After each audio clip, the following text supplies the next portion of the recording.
hacer eso, pero no es que están de acuerdo realmente. Lo ideal es que siga la secuencia de la teoría. Ahí no adianta de nada pues, el doctor dar un tema de pancreatitis diciendo que yo todavía estoy dando diverticulitis, ¿entiendes? Tengo que avanzar. Justamente por eso. Si da tiempo, les doy un repaso, que va a ser corto de. Bueno, continuando con el conteúdo de la clase pasada, estamos hablando de divertículos del intestino delgado y también estamos hablando de divertículos del intestino grueso. Habíamos hablado que en el intestino delgado nuestros divertículos son más frecuentes son adquiridos, son en el intestino delgado que uno. 65% son, o 75% son adquiridos. Ahora, el concreto es más frecuente no ilíquido, aproximadamente a 50 centímetros de la válvula eléctrica. Eso ya habíamos visto en la clase. Y los divertículos del intestino delgado son clasificados de acuerdo a su origen. Por ejemplo, los adquiridos se debe a un aumento da pressão dentro da luz do nosso intestino. Dentro do intestino, a pressão aumenta tanto que acaba gerando hérnias da parede. Então, a parede do intestino materno. Onde é a parede do intestino materno?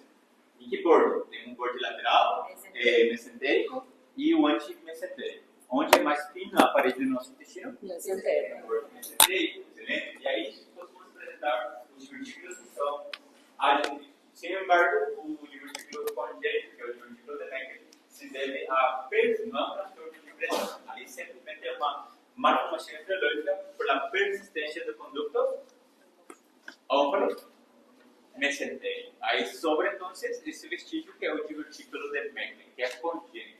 Tá bem? Qual a diferença anatomopatológica deles?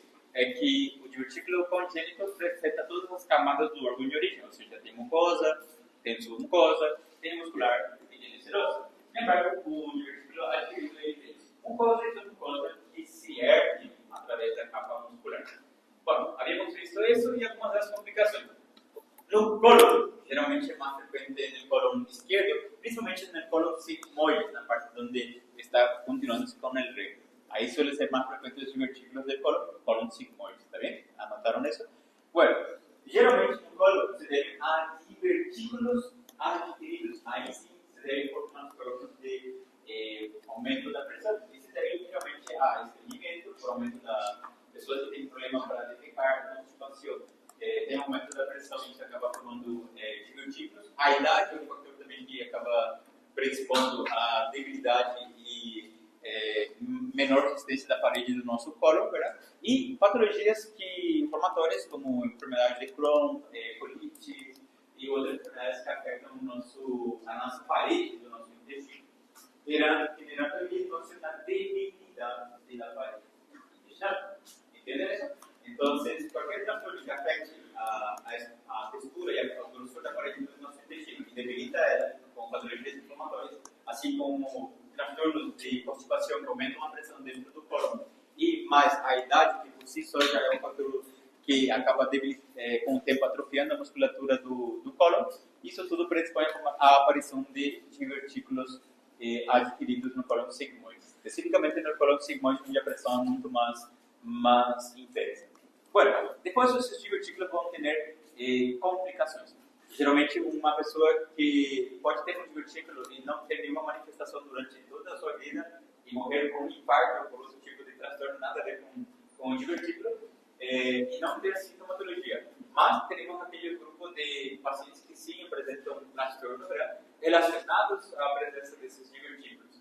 Seria enfermidade diverticulosa, nesse caso, diverticulosis colónica clínica. O paciente teria, então, uma enfermedade, como anorexia, transtornos de diarrea, ou constipação, ou às vezes só cólicos.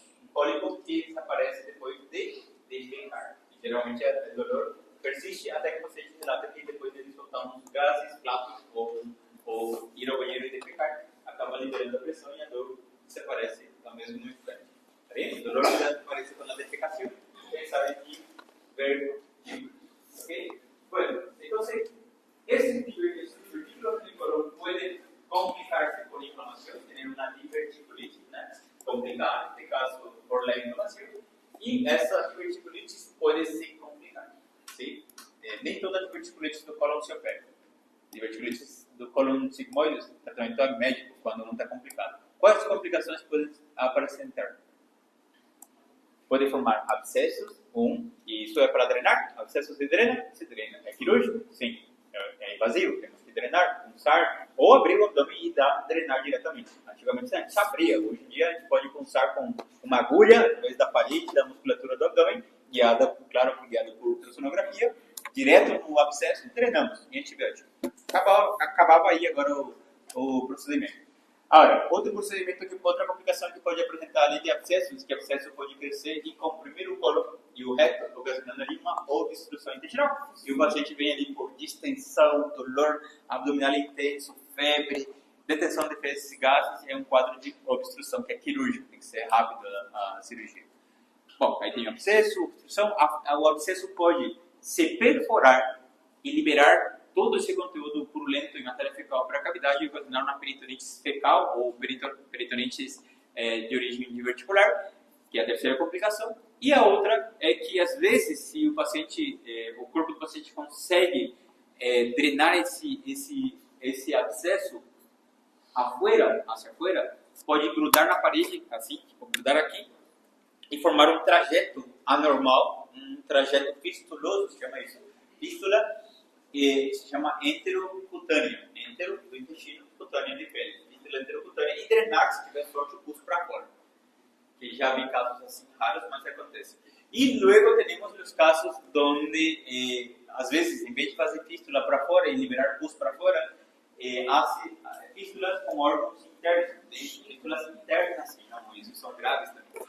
Pode ser colo com intestino delgado, na fístula colo-enteral, colo com intestino delgado, pode ser uma fístula de colo com bexiga, colo vesical, mais frequente no sexo masculino, e no caso da mulher, colo uterina, no caso da mulher, o que se interpõe entre a bexiga da mulher e o reto e o colo é o útero. Então, às vezes, o colo, o abscesso, o divertículo, gruda no fundo do útero e acaba formando um trajeto fistuloso através do útero. Isso é gravíssimo, gravíssimo. Dá sepsis, tanto na colo vesical como na colo uterina, dá sepsis e o paciente pode morrer por complicações. São complicações relacionadas a la fístula, ¿verdad? Bueno, 4 complicaciones gravísimas que ustedes me imagino que ya saben porque ya dije en la clase anterior. Bueno, ¿cómo hacemos el diagnóstico? Depende, va a depender de cómo viene el paciente. Si hay una enfermedad diverticular, o sea, diverticulosis colónica, y no tiene síntomas el paciente, se va a ir por un trastorno de anemia o a veces acaba siendo un hallazgo calvo o algo y él tiene la presencia de divertículos o se sospecha con la presencia de divertículos, ¿qué vamos a pedir en ese paciente? Colonoscopia, muy bien, colonoscopia. ¿Por qué? Porque es un paciente que no está con complicaciones, no está inflamado, no está obstruido, no está con hemorragia. Es un paciente estable y se puede realizar la colonoscopia. Incluso se puede hacer el enema opaco. ¿Qué es el enema opaco? Se le manda un contraste a un aparato que tiene una cierta presión que va empujando y va mandando un contraste do reto, vai para los pulmões, vai subindo el contraste. Por presión eso. Entonces, se puede intentar el colon por enema. Un paciente que no tiene complicaciones, solamente una enfermedad diverticular, sí, se puede. Ahora, si en el caso un paciente tiver complicaciones, seja por abscesso, fístulas ou obstrucción, ou está com febre, dolor, se suspeita de una diverticulitis, la colonoscopia, así como el colon por enema, está contraindicados en esos pacientes por el riesgo de perforación. Colonoscopia aumenta a pressão, manda compressão, e se o seu divertículo está com a parede fina inflamada, pode reventar, liberar matéria fecal para a cavidade, e aí você tem um paciente que poderia ser um paciente com tratamento conservador a um paciente quirúrgico grave. ¿Está bien? Y eso que enteró el médico, ¿verdad? ¿Por qué? Porque no recordaron que no se debe de hacer en esos pacientes. Hay muchos casos de errores médicos donde el paciente es sometido a cirugía por mala praxis, o sea, mal procedimiento o una mala conducta del médico, en este caso del cirujano o del endoscopista que está haciendo el procedimiento. Bueno, hasta ahí todo quedó ok, ¿verdad? No, ahora, el primer método de imagen que se va a solicitar siempre es la ecografía. Ecografía abdominal. Pero la ecografía no es tan específica como la tomografía. En ese caso, de pacientes que tienen la diverticulitis, del colon sigmoide, no se debe de hacer la colon, pero se tiene que pedir algo, que es la tomografía con contraste oral y venoso, doble contraste. Oral, por vía, por la boca, se le da de ver un contraste paritado, se te va a inquirir eso. Después se le puede inyectar un contraste endovenoso y ahí se va a ver si el colon está perforado, si el divertículo ya, se va a ver cuántos divertículos tiene, si son uno, si son varios, si está obstruido, si está sedado y o si tiene fuga, está perforado. Eso es lo que vamos a ver por la tomografía. Y al crear eso, la tomografía se puede también clasificar en grados, o sea, en cualquier grado 1 de la clasificación de Tinchek, grado 2, grado 3. Hay 4 grados específicamente que nosotros vamos a ver, que es la clasificación de Tinchek, y la que yo voy a mostrarles es la clasificación de Tinchek modificada. Se modifica un poquito en algunos detalles, pero es básicamente casi lo mismo. Bueno, ¿por qué se creó eso? Para poder tomar más conducta, un criterio. ¿Qué hacer con un Tinchek 1? ¿Qué hacer con un Tinchek 2? ¿Qué hacer con un paciente con Tinchek 3 o 4? ¿Cuáles son los métodos de cirugía que podemos, o alternativas quirúrgicas que a gente pode oferecer para o paciente, dependendo do grau de Tinchek? Tinchek é a escala de classificação tomográfica para divertículos, que a gente vai ir vendo. Solo se passa com a tomografia com contraste. ¿Está bien? Bueno, vamos a ver acá. Ya estábamos bien aquí, ¿verdad? Diverticulitis. Entonces, ¿pueden apagar la luz aquí enfrente y prender allá atrás? ¿O ven bien? Okay, apagan ahí atrás, por favor, Alex. Eso, no todos, no van a dormir. No, van a dormir. Ah, hoje não. Ahí Hoje não tem nem Entonces, el paciente con diverticulitis se puede hacer un enema con bario. Hay que tener en cuenta que aquí, este es un enema con bario. Ven el contraste blanco y ven que el contorno del colon tiene que ser así como aquí. Ven liso así. Miren acá, tiene esta prolongación, acá hay otra más pequeña, aquí hay otra, e incluso aquí hay una comunicación de ese divertículo con ese otro lado, y una partícula. Entonces, se puede ver allí complicaciones con fístulas, divertículos que están reventados, ¿sí? Y eso se llama enema opaco. No se debe de intentar en pacientes que tienen diverticulitis, está contraindicado. Se hizo en un paciente que tiene diverticulitis, se vio esa complicación, no se debería de haber hecho, pero ya se hizo. Tiveram sorte de não ter perforado. Não quer dizer que al fazer colon por enema todos vão se perforar, pero hay mayor riesgo, por eso está contraindicado. ¿Está bien? Dice, se puede ver el colon con formación de senos, que son estas pequeñas protuberancias que vemos aquí, que son los divertículos. Este es el colon sigmoide y el colon descendente, el colon izquierdo. Se puede observar uno o varios divertículos múltiples sobre la pared de nuestro colon sigmoide. Incluso puede haber comunicación, como en este caso, a través de fístulas, ¿verdad?, entre un seno y otro divertículo. Está contraindicado en el cuadro agudo de la enfermedad diverticular, ¿está bien? Pero se puede ver bien aquí, por ejemplo, fístulas, como en este caso aquí se ve fístula. Pero no es lo indicado es la tomografía con doble contraste, ese es el método ideal. Dice, el diagnóstico con colon por enema con doble contraste puede mostrarnos la afectación del colon izquierdo, en este caso todo el colon izquierdo, enorme, ese es un megacolon gigante, ¿verdad? Tengo un megacolon largo del colon descendente y colon sigmoide. Espasmos de retención del medio de contraste que no pasa por materia fecal acumulada, generalmente solo se indica 6 semanas después del periodo agudo. Tanto el colon por enema como la colonoscopía solo debe de realizarse posterior al alta, 6 meses después de haber pasado el proceso agudo. O sea, si ese paciente no se llegó a operar, ustedes optaron por el tratamiento conservador, grado 1, grado 2, que son de tratamiento conservador, no se opera eso. Entonces el médico puede mandar a los pacientes a su casa y decirle, bueno, de aquí a 6 semanas, un mes y 2 semanas, vas a volver nuevamente aquí al consultorio y vamos a hacer una tomografía de repetición y vamos a evaluar si esos divertículos ainda están inflamados, si se perforó, si hay otras complicaciones como fístulas, solamente para evaluar nuevamente si no tuvo complicaciones. ¿Vale? Y ahí se puede optar por una conducta quirúrgica o por un tratamiento conservador cambiando su estilo de vida. Aquí el problema base es el estreñimiento, ¿verdad?, que genera un aumento de la presión. Si el problema es eso, tratar el estreñimiento, porque está con hay que cambiar su estilo de vida, su dieta, una dieta rica en fibras, más líquido, actividad física, todo eso para tratar de acelerar el tránsito intestinal, usar drogas también que aceleran el peritachismo, como los laxantes, y ahí se puede evitar esa constipación, ¿verdad? Si en el caso es una enfermedad, ahí ya, ¿verdad? Si es tipo una colitis o si es una enfermedad de Crohn, ahí a veces amerita cirugía, ¿verdad? Ahí hay que tratar la enfermedad, hay que operar. No hay mucha cosa que prolongar aquí de cirugía.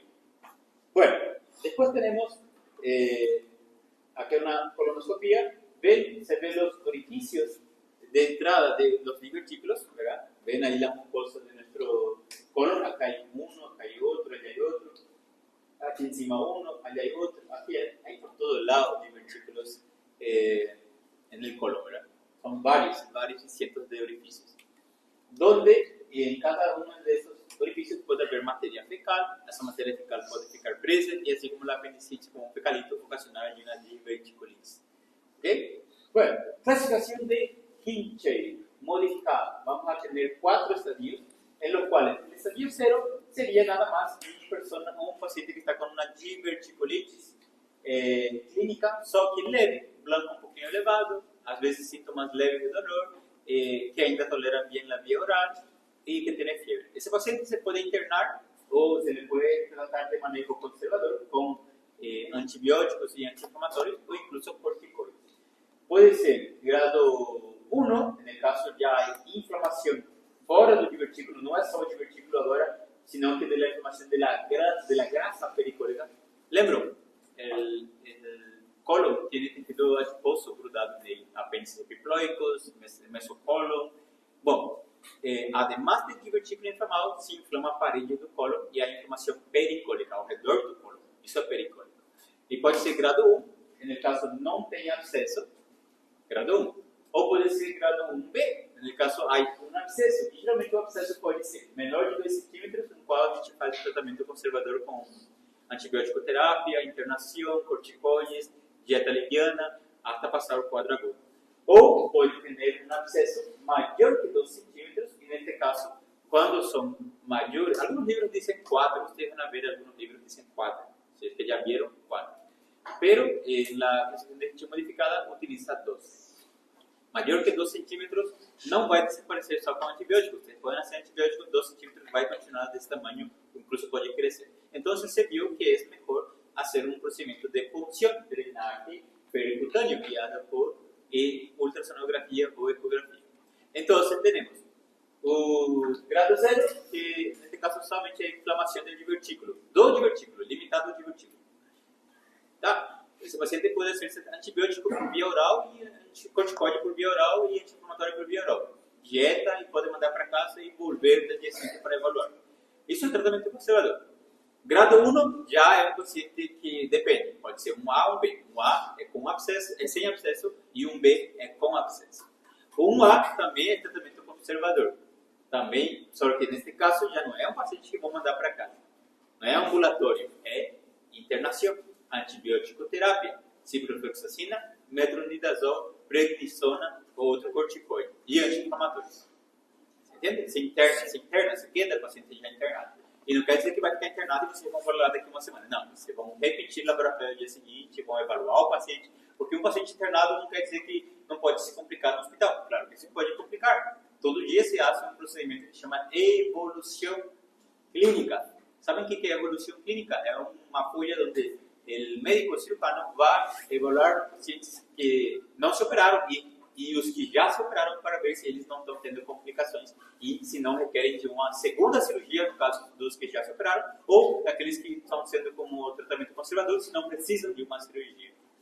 Aí, evolução clínica. Bueno, então, grado 1A não tem abscesso, tem que quedar internado. Grado 1B já tem o abscesso identificado pela tomografia e a tomografia informa o tamanho do abscesso. Ah, você observa um abscesso menor que 2 centímetros. Opa, então o médico pode fazer só antibiótico terapia, internação, corticoides, dieta e controles seriados, um por dia. Normalmente, se no caso o abscesso no 1 for maior que 2 centímetros, temos que falar para o paciente, olha, vamos a ter que drenar. E há um método que não é tão, que a gente não precisa ser tão drástico de entrar na cirurgia e abrir o soro também, que é um procedimento de punção guiada por ecografia, verdade? Só que é arriesgado. Eu vi 2 vezes esse procedimento de drenaje percutâneo, 2 veces se complicou com as complicações do procedimento e morreu o paciente. Então, é arriscado. Eu, por isso, não me atrevo a hacer. Eu sei hacer ecografia, pero yo no voy a punzar. Prefiero abrir el abdomen, que era lo más común para un cirujano. Abrir el abdomen. Abrir el abdomen, ver o abscesso, drenar o abscesso diretamente. Guiar através, só guiado por uma ecografia, você às vezes pode errar e furar o intestino, o cólon, e você foi no abscesso, mas acabou atravessando outras vísceras e você teve complicações. Tá bem? Perforar o cólon com uma agulha pode predisponer a la formación de peritonitis, perforación. ¿Se entiende eso? Es un poco arriesgado. Las 2 veces que yo he visto, las 2 veces falleció los pacientes. Bueno, si bien que eran los pacientes que yo vi que murieron eran pacientes ya graves, ancianos, donde ya a veces no tenían muchas cosas que hacer, ¿verdad? Uno de ellos no tenía más conducta quirúrgica só por el fato de ser muy velho. Entonces, menos invasivo era a punção. Y mesmo así murió. Bueno, después tenemos el grado 2. En este grado 2 tenemos que la inflamación ya no es, o abscesso já não é limitada ao como se diz, não é pericólico, não é só limitado ao redor do cólon, senão que é um abscesso que já é à distância. Por exemplo, pode se encontrar no espaço hepatorenal, pode se encontrar em terraça ou no fundo do saco de Douglas. É distante aonde se encontra o divertículo que está no cólon sigmoides. Então, se chama abscessos à distância. Vamos a ver então. Inflamação do grado 2. Abscesso pélvico, lá no saco de Douglas, retroperitoneal ou à distância. Qualquer um desses abscessos, no grado 2 já se fala diretamente de abscesso. Então, no grado 2, o tratamento seria, dependendo do tamanho do abscesso, se é menor, tratamento conservador. Mas se é maior, também, mesmo procedimento que no grado 1, drenagem guiada por ultrassonografia. Aqui já estamos falando de tratamento.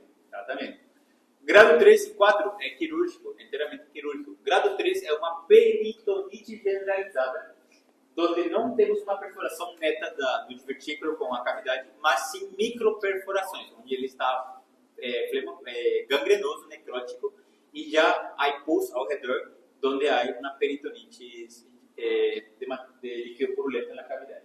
Nesse caso, cirurgia urgente e se faz uma ressecção. Se saca essa parte do cólon, onde estão os divertículos.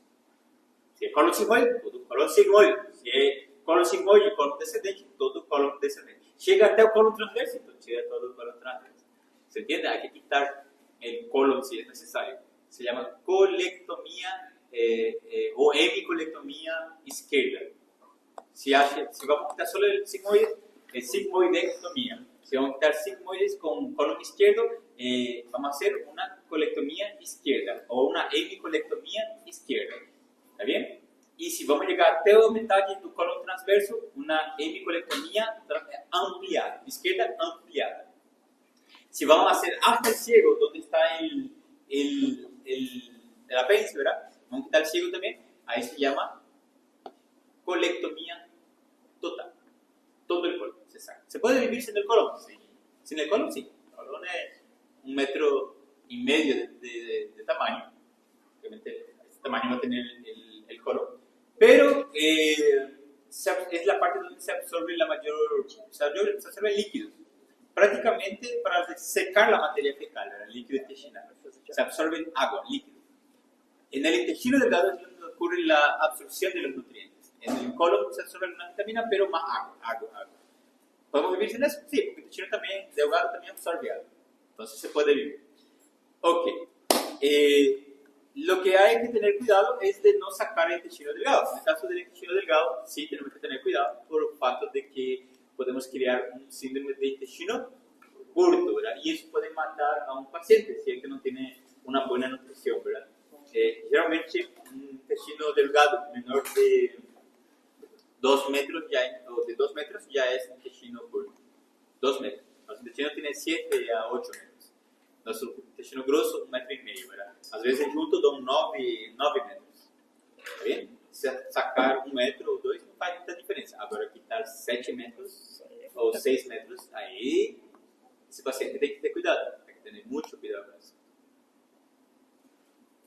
Bueno, grado 4 ya es una peritonitis donde al abrir ustedes verán materia fecal. esa clasificación de grado 3 y 4 se confirma con la laparotomía, no con tomografía. Se confirma por al médico abre el abdomen del paciente y ve allí materia fecal, puede llamar peritonitis fecal, grado 4. Ve solo pus sin que haya materia fecal libre porque solo son microperforaciones. Entonces, un grado 3 muda un poquito la conducta. Sí, miren acá. En la peritonitis generalizada, por ejemplo, yo puedo hacer una colectomía y si está el paciente hemodinámicamente estable, no estiver tan séptico, por joven, paciente que no tiene una enfermedad o una patología de base, puedo intentar unir su colon, hacer la colectomía más una anastomosis colocolónica término-terminal. En casi se puede, pero es un paciente delicado, hay que controlar. Ahora, si está séptico, es anciano, tiene una enfermedad de base, o es inmunodeprimido, o está desnutrido, no intenten nunca unir directo o colon. No intenten hacer la anastomosis colocolónica, ¿ok? Está contraindicado. Grado 4 está contraindicado en su totalidad. Grado 4, haga la cirugía de Hart. ¿Qué consiste la cirugía de Hart? Vamos a hacer la colectomía, decir un colon con estados divertidos, un colon proximal a boca para afuera, se hace una colostomía y el recto que sobró se fecha, se sutura y se fecha y deja latente y fecha o abdomen así. ¿Qué se llama eso? Cirugía de colostomía más cierre de unión distal. Unión distal es un sobró para lá. Desconectó el intestino aquí, separó. Eso proximal, giro aquí. Hago esto aquí, colostomía, así. Colostomía. Y otro, lá dentro, sutura y deixa lá dentro, fechado, claro. Pode deixar aberto e fechar o abdômen. Ali, mesmo não passando matéria fecal ali, o recto produz mucus. ¿Está bien? Entonces, ese sí hay que tener cuidado. ¿Entendieron eso? Cirugía de Hart. Cirugía de Hart. Se puede intentar hacer eso. Y después se agenda la cirugía de ese paciente para dentro de 3 meses hacer la restitución. ¿Qué es la restitución? La anastomosis, donde se va a reconectar los cabos proximales y distados del colon para que el paciente pueda volver a tener un hábito de poder sentar na privada e defecar sin ter que estar defecando pela bolsa de estomia. Qual a diferença? Que aqui ele não controla, né? Então ele está com a bolsa de estomia, está conversando com a amiga, peraí, está cagando aqui. E está saliendo material fecal. Sí, de verdad. A veces venía el paciente, yo quiero operar, y cuando me hablaban ya salía materia fecal ahí, y a bolsa transparente deles, a bolsa de estomia, que aí era meio incômodo para o paciente. Querendo ou não, para a gente, médico não é algo que é motivo de risa, ¿verdad? Pero para a persona, ellos se sienten con vergüenza, tan complicado. Hay que enviar también al paciente a una evaluación con el psicólogo, ¿verdad? Porque es un paciente que va a estar allí medio afectado emocionalmente sobre eso. ¿Verdad? Entrar allí y acordar con su colon para acá y ya saber que no puede cagar por abajo, que no es algo bueno. Bueno, sigamos. Veremos acá, manejo. Cuando es leve, el manejo es ambulatorio antibiótico terapia. Cuando en el caso tiene complicaciones, hay diverticulitis con inflamación pericólica, ¿verdad? Se ingresa al hospital, se evalúa, ¿verdad? Se hace una hidratación con antibiótico terapia. Si no tiver complicado, tratamiento médico. Se evalúa al paciente en las próximas 48 horas y si tiver complicações, cirurgia. Se não tiver, tratamento conservador. Agora, se no caso de antibiótico terapia já teve complicações, então depende. Se é abscesso, antibiótico terapia, mais drenaje percutâneo ou cirurgia no caso necessário. Não quer dizer, não se limitem só no drenaje percutâneo. Tenía un colega que justamente le pasó eso. Él focó tanto, ¿verdad?, en lo que dice hoy en día de drenaje percutáneo, que es menos invasivo. Es mejor, ¿verdad? Pero tenía un paciente que tenía un absceso, ¿verdad? Y el cirujano ya, el doctor, ¿verdad? Y el paciente quedó 1 o 2 días y después llegué yo al tercer día y le dije, ¿por qué no operaste al paciente? O sea, es un paciente que tiene un absceso y está haciendo sepsis y está violando y tengo que derivar. ¿Por qué derivar? ¿Por qué dejar que llegue a ser séptico o paciente? Se podia, naquele momento que você viu o abscesso, já tomaram uma conduta de abrir o paciente, internar, e ele vinha estar séptico, não precisa tratar, vinha precisar de terapia. Então, há vezes que o médico se limita, ele fecha sua mente e foca e esquece esses detalhes. O cirurgião não está ali para operar. Então, é drástico tomar uma decisão de abrir uma pessoa, ¿verdad? Es drástico, pero tienen que tener, está en un libro, se fue hecho por otros cirujanos porque ustedes no pueden hacer, ¿verdad? Ahí está. Ahora, en el caso de la peritonitis C, la parotomía directa, no hay discusión, lavar todo el abdomen, tirar o colon, un ciperforó o divertículo, resección, colectomía, más, si el chivo estable, anastomosis terminal colónica. Si el chivo es inestable, o tiver patología de base, o inmunodeprimido, o for anciano, o tiver desnutrido, criterios para no hacer colectomía. ¿Anotaron todo eso? No. ¿Están grabando? Ok. Sí. Escuchen lentas esas grabaciones y anoten el caderno de necesidad. ¿Está bien? Bueno. Después tenemos los cuadros de obstrucción. Aquí no tiene cómo evitar. Está obstruido, tenemos que desobstruir. Hay que operar. Independientemente si fuese no un divertículo, una obstrucción intestinal, sea por crida, por adherencia, por tumor, cáncer, por vólvulos, por invaginaciones, por torsiones, se opera. Hay que operar. No hay caso. Y en el caso de fístulas también. Ahí en un caso depende mucho. Si el fístula es colo enterado, colo yeyunado, por ejemplo, colo con yeyuno, colo enterado, con guía, se puede optar pelo conservador porque hay colo visceral intestinal protegido. E se vão se fechar aos poucos e ele vai cicatrizar. Então, às vezes, o médico fica naquela decisão. Não, pera, vou deixar assim, vai fechar, vou alimentar bem, vou dar antibiótico, e o corpo dele vai conseguir fechar essa fístula? Sim. Você vai conseguir sedar. As fístulas podem sedar-se por si solas, pero demora su tiempo, ¿verdad? Ahí você prolonga o tempo de internação de um paciente. Você não quer, o paciente fica 15 dias, quer acelerar logo o processo, então você abre o paciente, separa o intestino de forma quirúrgica, fecha aquelas fístulas, sutura, e em 2, 5 dias você já está para algo, tá bem? Mas aí tem que tomar essa decisão. Abre o paciente só porque você está com pressa ou porque quer liberar o paciente, às vezes acontece com a gente isso, a gente está com pressa, queremos liberar logo o paciente, operamos de uma sola vez. Ou, às vezes, não tem pressa, não tem muito paciente, vamos deixar o paciente ali, está sobrando cama, vamos deixar ele lá com tratamento conservador. Va a depender mucho de donde ustedes estén, ¿verdad? Bueno, dice, seguimiento tras una episodio de virtudes. Se prescribirá una dieta rica en fibras, sí, esa la tienen que consultar con la nutricionista que va a crear un plan de nutrición de dieta líquida más alimentos ricos en sustancias en fibras. Y eso va a mejorar su materia fecal para que no sea tan constipado el paciente, ¿verdad? El cono deberá ser explorado dentro de un intervalo de 2 a 6 semanas de haberse finalizado el cuadro agudo con una colonoscopia, que es el procedimiento de elección. De preferencia, no le recomiendo en 2 semanas, en un mes y 2 semanas sí, ahí es 6 semanas, ¿ok? Ahí es el tiempo de elección. Está indicada la cirugía electiva en algunas situaciones como donde la cirugía laparoscópica es el método de elección, ¿ok? Que es menos invasivo. Y acá está la cirugía de Harman, que es el procedimiento de Harman. Se hace una colostomía, se saca el colon afuera, ¿verdad? Así como en este caso, y el recto se sutura y se deja dentro del abdomen suturado, ¿verdad? Se fecha, no abierto. Eso es cirugía de Harman. O pueden hacer el encaño de escopeta, sacar los 2 cabos para afuera, ¿verdad? Pero ya es muy drástico eso. Às vezes não dá porque o corpo reto está tão profundo que ele não alcança a parede. Então você tem que fechar e deixar ele lá dentro.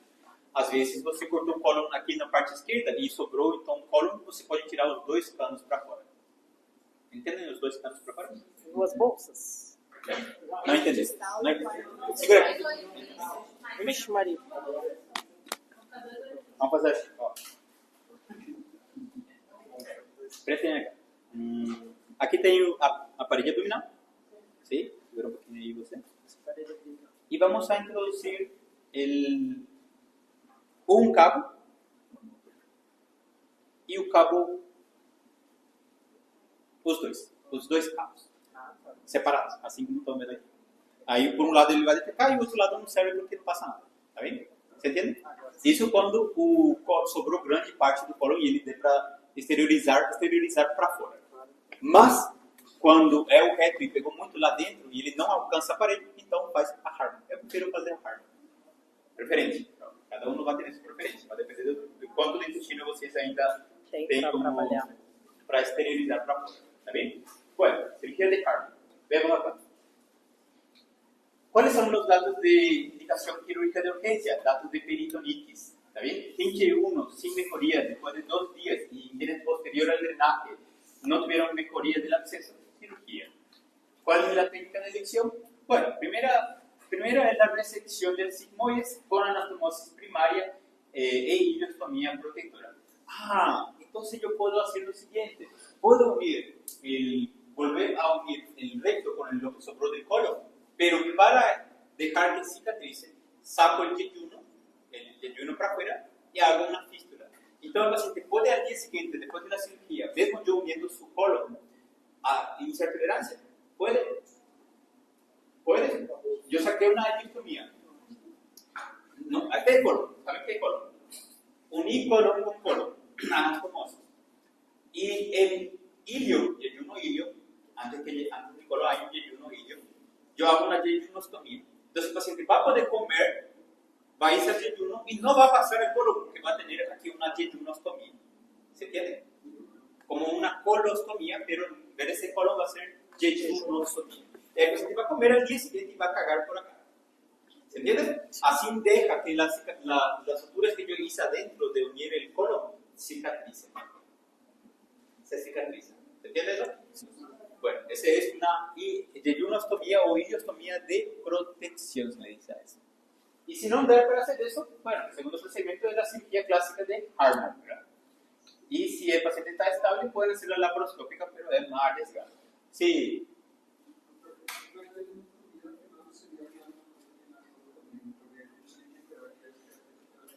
Yo te mido sordo. No, habla un poco más fuerte. No escuché yo de acá. ¿Ustedes me escuchan cuando yo hablo? Sí. Mentira. Sí. Si yo no le escucho a él, ¿cómo se... Habla más fuerte.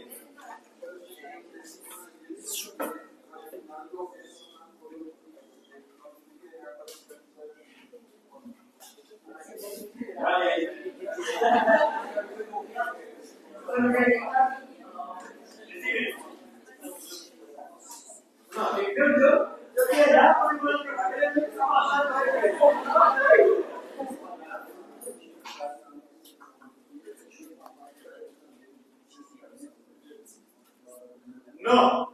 Ya entendí. Su pregunta de... Voy a prestar atención a la pregunta que dice. Entonces, ¿para qué suturaste el colon? ¿Para qué yo uní el colon? Ya sea esa anastomosis primaria. ¿Para qué se hace eso si al final yo voy a hacer una ileostomía para afuera y de qué forma voy a dejar su intestino para afuera? La diferencia está... ¿Cómo se llama? Samuel, la diferencia está en que...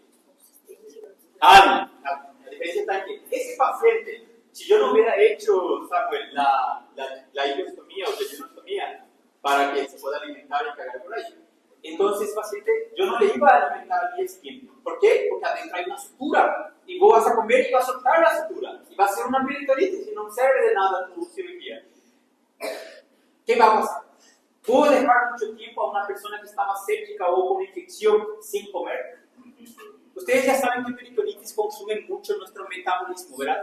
Entonces, si el paciente tiene este tipo de cirugía, ¿es porque está estable o porque está en un cuadro de cirrosis? ¿Verdad? Está mal. Entonces, su metabolismo, ¿cómo está, Samuel? Está aumentado. Va a necesitar de más reservas de energía. ¿Cómo se consigue energía? Comiendo, Samuel. Entonces, si vos le das de comer a ese paciente, porque tiene que darle de comer, va a soltar los puntos. Y si no le das de comer, su cuerpo no tiene reservas de energía, Samuel. Entonces, ¿cómo va a cicatrizar si no tiene reservas de energía? ¿Entiendes? Entonces hay que hacer una ileostomía. Porque así él puede comer y va a tener reservas de energía. Pero ¿qué pasa con esa ileostomía? Esa ileostomía, Samuel, es el asa de protección. ¿Qué quiere decir el asa? A ver, voy a dibujar allá y ustedes van a mirar. Asa de protección. No sé si ya les comenté. Peguen una manguera. Peguen una manguera y corten na metade sem separar a mangueira. Bueno,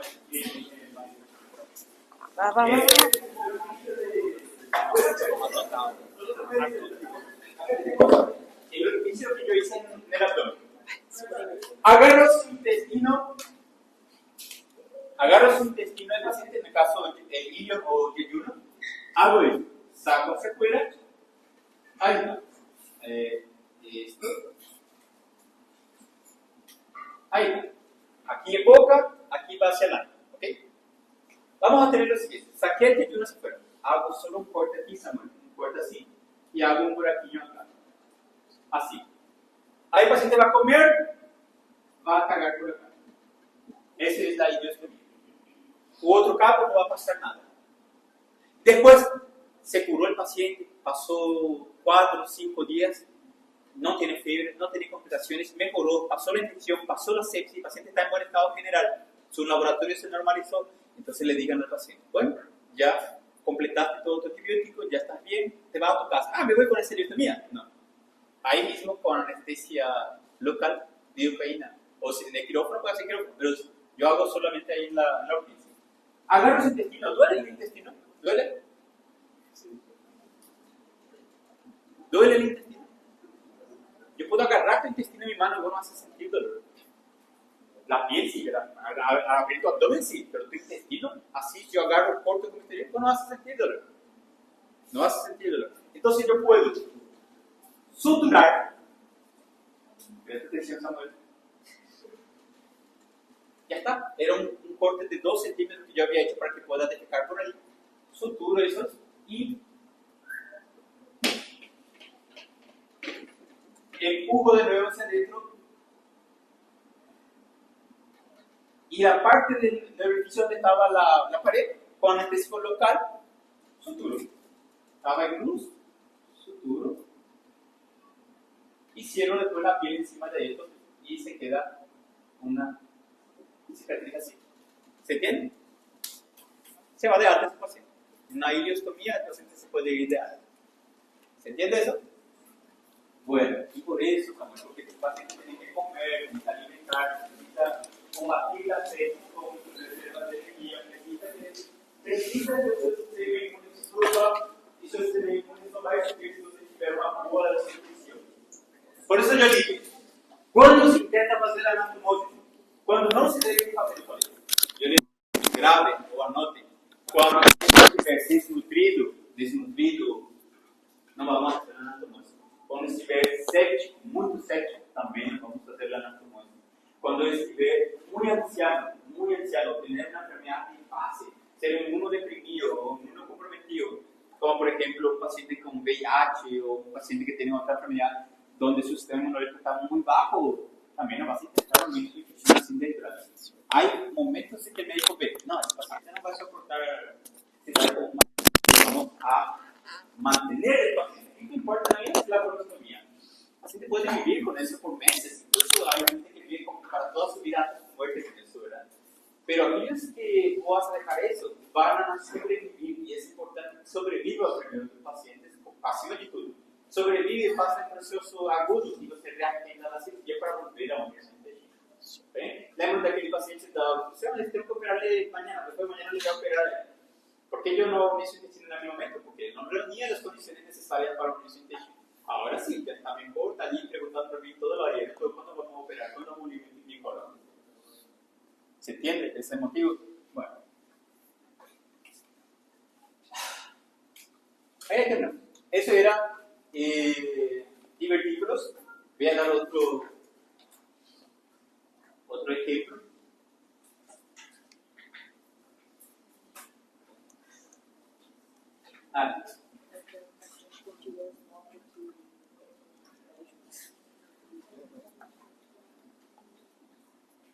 Bueno, y acá vemos. Esta foto que ustedes ven acá es el intestino grueso delgado. Delgado, ¿qué es decir? Mesenterio. Ven que en el borde mesentérico, aquí 1, 2, 3, ahí está. ¿Qué tipo de divertículos son esos? ¿Congénito o adquirido? Adquirido, un borde mesentérico. Muy bien, acá, borde mesentérico también, ¿ven? Mesenterio, borde mesentérico. ¿Está bien? Este es un borde antimesentérico, aquí, borde antimesentérico. Borde de aquí, borde antimesentérico. Desde aquí es borde antimesentérico. Ahora, aquí de esta parte, este es el borde mesentérico y aquí son antimesentéricos. ¿Ven dónde están los divertículos? Los bordes mesentéricos.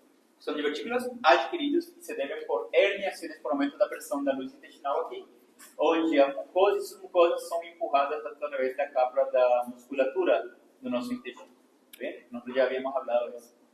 Entonces, ¿dónde es más frecuente?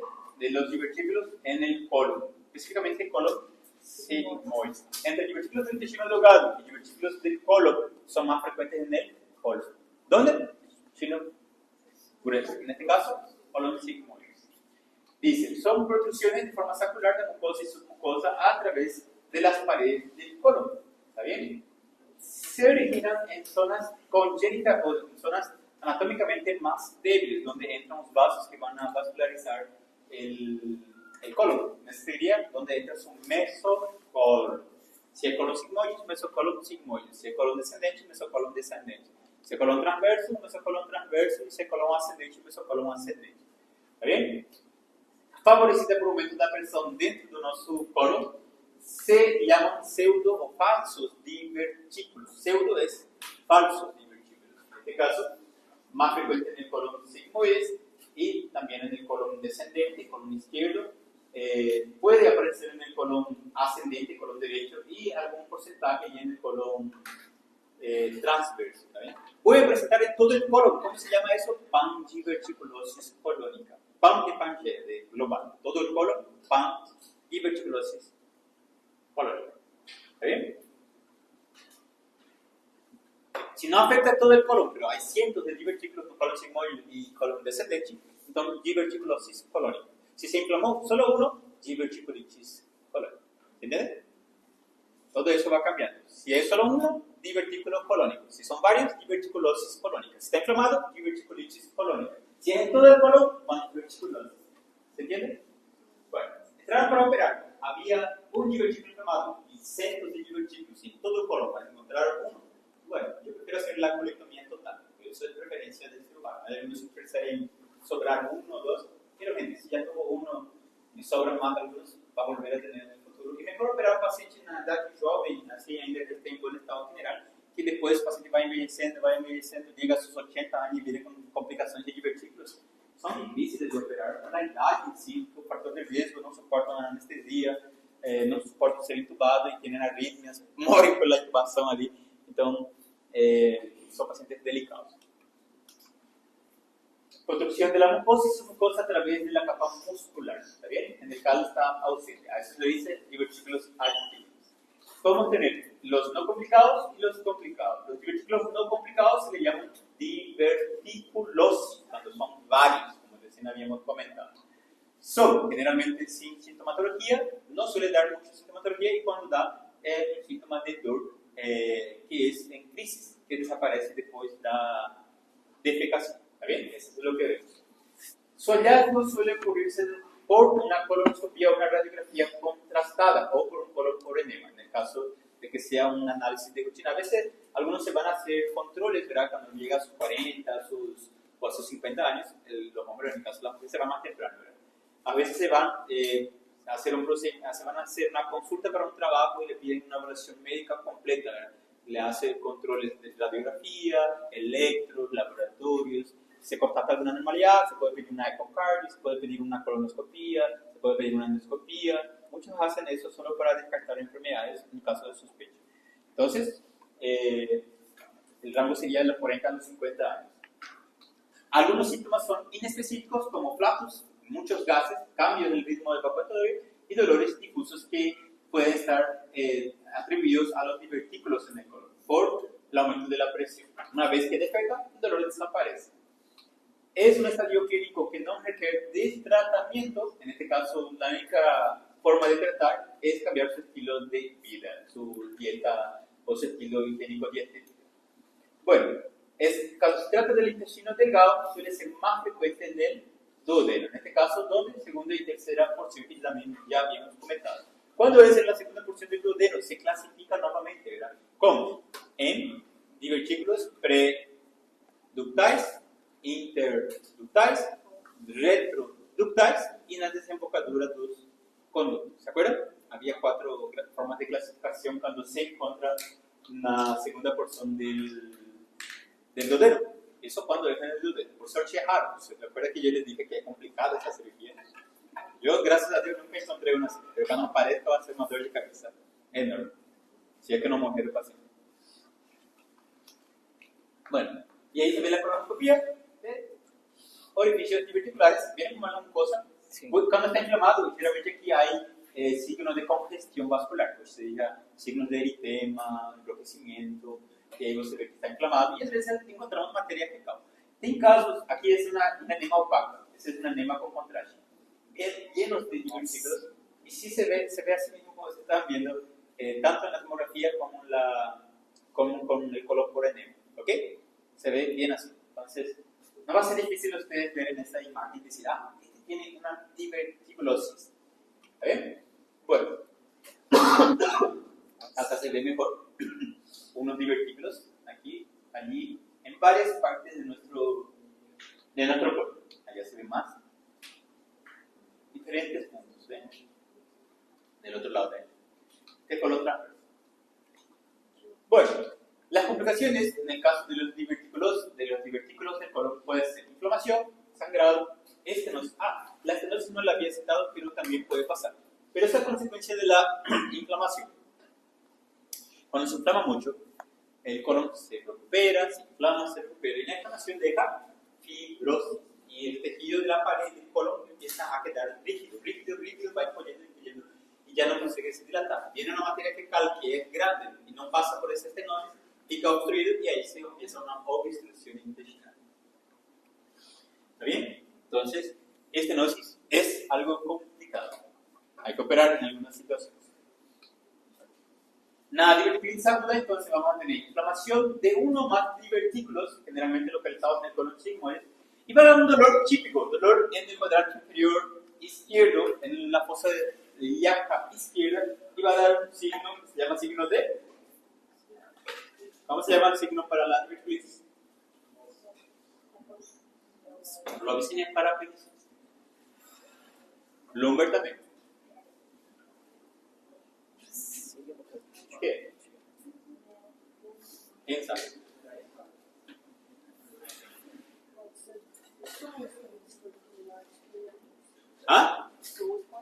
Pessoas. Pessoas não é para identificar uma diversidade, é para localizar. Jacob, muy bien. Jacob, excelente. Ya está, puede ir embora. Jacob es el signo que es dolor de la compresión y descompresión en fosa ilíaca izquierda. Se ve en diverticulitis de colon sigmoides. Nunca se olviden de eso. Jacob, tenemos Jacob, pensar en diverticulitis. Principalmente en sexo masculino, principalmente en pacientes que tienen fiebre y laboratorio con glóbulo blanco elevado. A veces solo el laboratorio y la clínica ya me hacen la sospecha diagnóstica. Y vos le pregunto al paciente cuando tienes dolor y te va al baño, ¿pasa esa dolor? Y el paciente fala que sí, esa es una diverticulitis del colon sigmoides. Ahí se pasa a ecografía o tomografía para complementar mi diagnóstico, mi hipótesis diagnóstica. ¿Está bien?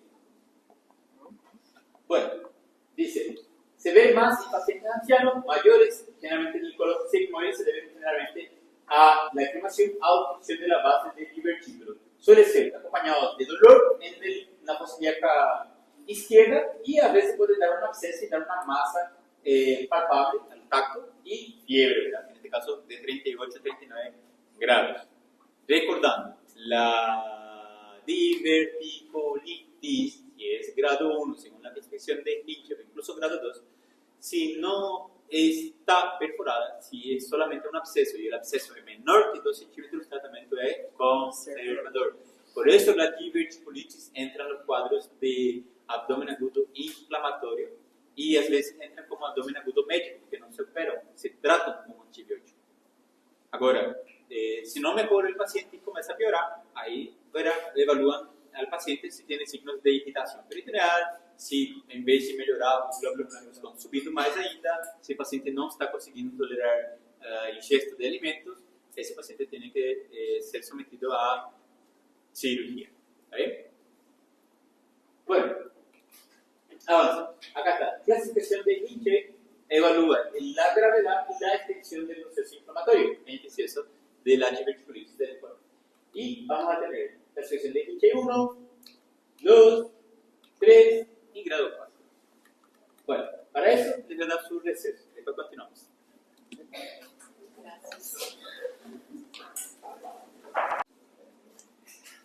¿Por qué tenemos dolores hipertensivos? Ahora.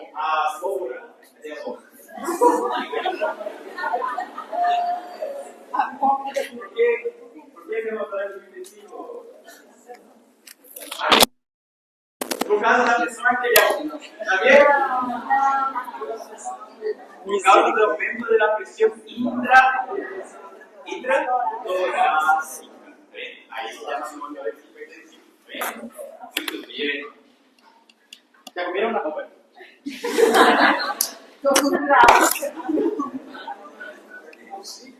Bueno, ¿cuántas preguntas ya fue? 15, 20?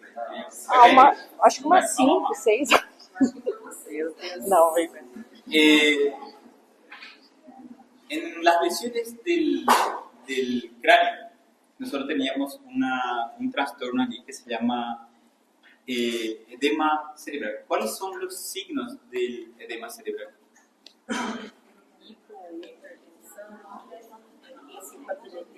No. Edema cerebral y cadeo legal. Allá, Luis. Luis. Felipe. El edema cerebral es una lesión primaria relacionada al trauma craneoencefálico. ¿Sí o no? Secundaria. ¿Y a qué se debe el edema cerebral, Luis? Felipe.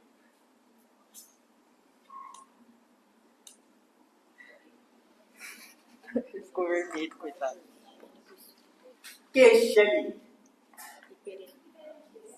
¿Qué es hiperemia? Vasodilatación sistémica de los vasos cerebrales. ¿Está bien? Entonces,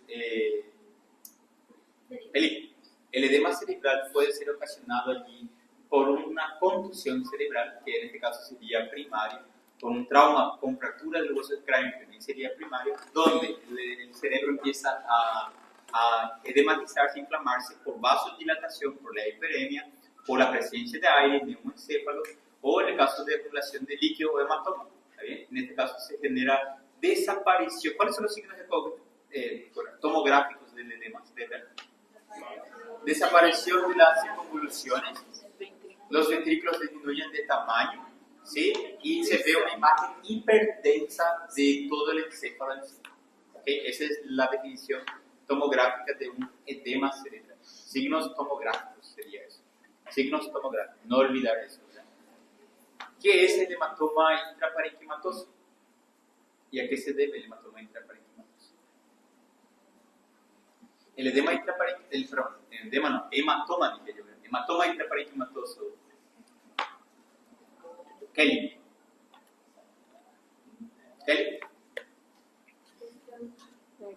Sí. Hematoma intraparenquimatoso. Nicole. Aceite. Pensé que era. No, solo. Nada, sigue. Samuel. Vamos. Samuel. Hematoma intraparenquimatoso. ¿Dónde ocurre el sangrado? Dentro de la masa encefálica, Samuel. Dentro de la masa encefálica. Bueno, el hematoma intraparenquimatoso deja como secuela. ¿Qué deja como secuela el hematoma intraparenquimatoso? ¿Ya dijeron ya ahí alguna respuesta? ¿Ah? No importa el lóbulo que afecta. Aquí lo que deja como secuela es la isquemia donde creció el hematoma. El hematoma crece y si no se drena rápido, sobra una isquemia alrededor del hematoma, donde las células ya están muertas por falta de irrigación sanguínea. Último, para terminar el repaso de esto. ¿Cuáles son los métodos para confirmar o descartar muerte cerebral? Tanto por métodos auxiliares de diagnóstico y después yo quiero los clínicos. Son separados, son dos preguntas separadas. Los primeros dos métodos auxiliares, ¿cuáles son? Ali, José. ¿Cómo le llaman? No, de Limón. María. ¿Cuáles son? Electroencefalograma y angiografía cerebral. ¿Cuáles son los signos, Mariana, de lesión, o sea, de muerte cerebral? Signos clínicos, que no sean por confirmación. Pupilas reactivas.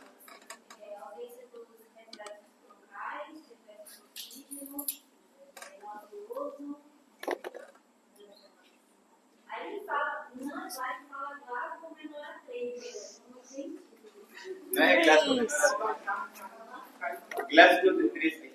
Glasgow de 13. Para abajo. En realidad ya es un paciente que no consigue mantener sus signos vitales sin el aparato respiratorio, sin la máquina de incubación. Pero, bueno, después, ¿qué más? Pupilas, ¿cómo están? ¿Anisocóricas o midriáticas? ¿O anisocóricas? ¿Qué es discórica? Diferença de forma? ¿Ah? ¿Qué es irregular? Forma. Ah, sí. La forma de la pupila está alterada, pierde su contorno, eso es discórica. ¿Y anisocóricas? Las pupilas están desiguales. Muy bien. María. Mariel. Y si vos tenés pupilas midriáticas en un trauma de cráneo, podés afirmar ya que es muerte cerebral. Y si vos tenés un electroencefalograma que muestra actividad cerebral y una angiografía que también muestra flujo vascular, ¿qué puede ser entonces esas pupilas midriáticas? Mariana.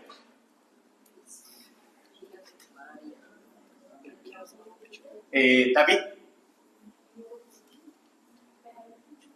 Elías. Sí, vos.